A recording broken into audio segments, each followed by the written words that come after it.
Moderna just ripped 33.5% this week. Here's the flip nobody saw coming. The same beaten down names that got crushed a few weeks back just ripped. Rivian up 25, Rocket Lab up 24.5, Palantir up 20. Coach B here, and this is the week ahead.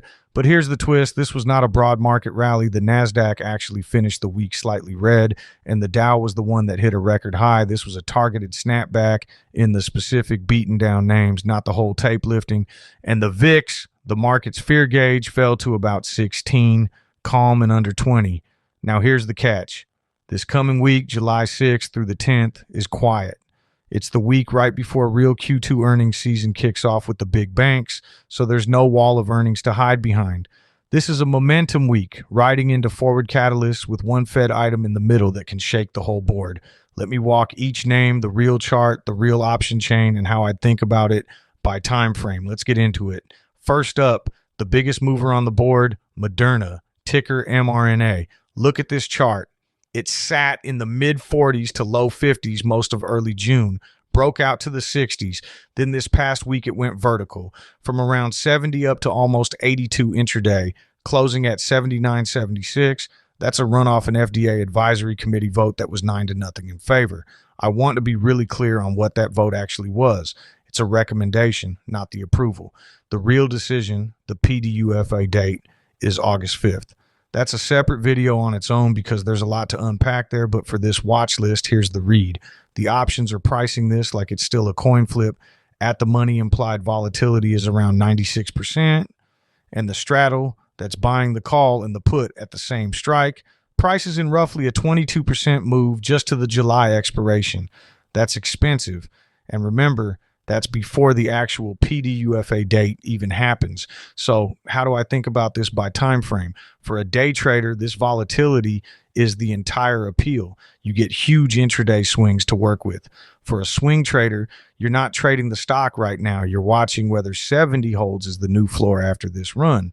For a long-term investor, the honest answer is you wait for August 5th because that binary hasn't happened yet. The vote isn't the decision. Second, Rivian, ticker RIVN.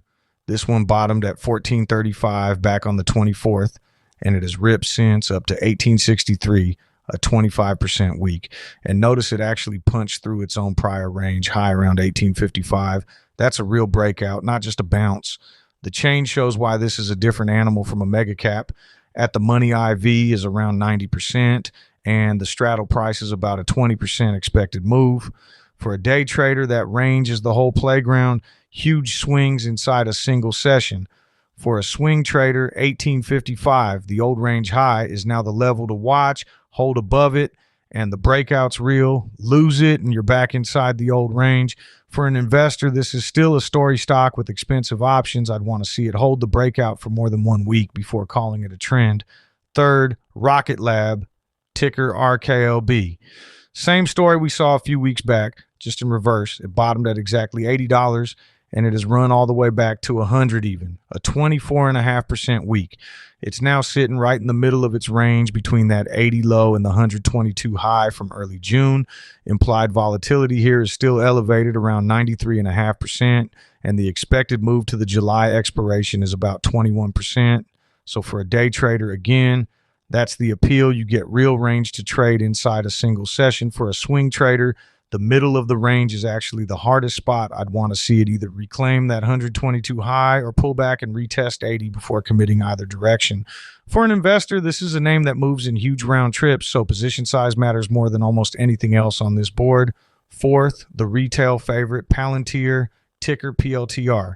It dumped all the way to 106.37 back on the 25th. And it has bounced hard since, closing Thursday at 129.30, up 20% on the week. That low is now the floor everyone's watching. Now notice the difference from Moderna and Rivian. Palantir's at the money IV is around 52%, and the straddle only prices about an 11.5% move. That's still not cheap, but it's the calmest name in this group by a wide margin. For an investor, this is the one on the list where the options aren't screaming event, so it behaves more like a normal mega cap bounce. For a swing trader, 106 is your line. Hold it, and this looks like a real recovery. Lose it, and the bounce was just a relief rally. For a day trader, the range is smaller than Moderna or Rivian, so you're working tighter moves. Fifth, Tesla, ticker TSLA. This one had a rough stretch down to 368, then bounced hard into the end of the week, closing at 393.45. It's still well off that 433 high from early June, so this is a partial recovery, not a full round trip yet. Implied volatility here is around 47%, and the straddle price is roughly a 10.5% move, the calmest name on this entire list. For an investor, that's actually notable. The options market isn't pricing Tesla like it's about to do something crazy, so if you believe in the name long term, this is a normal pullback and bounce, not a binary event. For a swing trader, 375 is the line I'd watch. That's roughly where the bounce started. For a day trader, Tesla still trades a wide enough range intraday to work, even with IV down here relative to the others. So step back and look at the whole board side by side. Moderna, Rivian, and Rocket Lab are all pricing expected moves north of 20%. That's event level volatility. Palantir and Tesla are both under 12%. That's much closer to a normal mega cap. Same week, same hot stock headline, but two completely different volatility regimes hiding underneath it. That's exactly why the time frame lens matters more than the headline number. Now the calendar, and this week is genuinely quiet, which is the honest story. There's no wall of earnings because Q2 earnings season doesn't really start until next week when the big banks report. The one item in the middle of this week is the FOMC minutes from the June meeting, typically out midweek, and they matter because the market's been debating how fast the Fed cuts rates after that softer jobs print. Thursday brings the regular weekly jobless claims number, a smaller print, but still one to watch for any crack in the labor picture. And sitting out on the calendar, not this week, but the clock is running, is Moderna's real PWF decision on August 5th. That's the one that actually resolves the binary we talked about earlier. So here's the macro risk that can move everything. If those minutes read dovish, more openness to cutting rates, the high beta names we just walked through, Moderna, Rivian, Rocket Lab, tend to lead because they're the most rate-sensitive, growthy names on the board. If the tone reads hawkish, higher for longer, those same names are usually the first to give back what they just gained, while Palantir and Tesla, the calmer two, tend to hold up better. Same event, opposite reaction, depending on which of these five names you're actually watching. Quick reminder, this is education, not financial advice. I'm not telling you to buy or sell anything.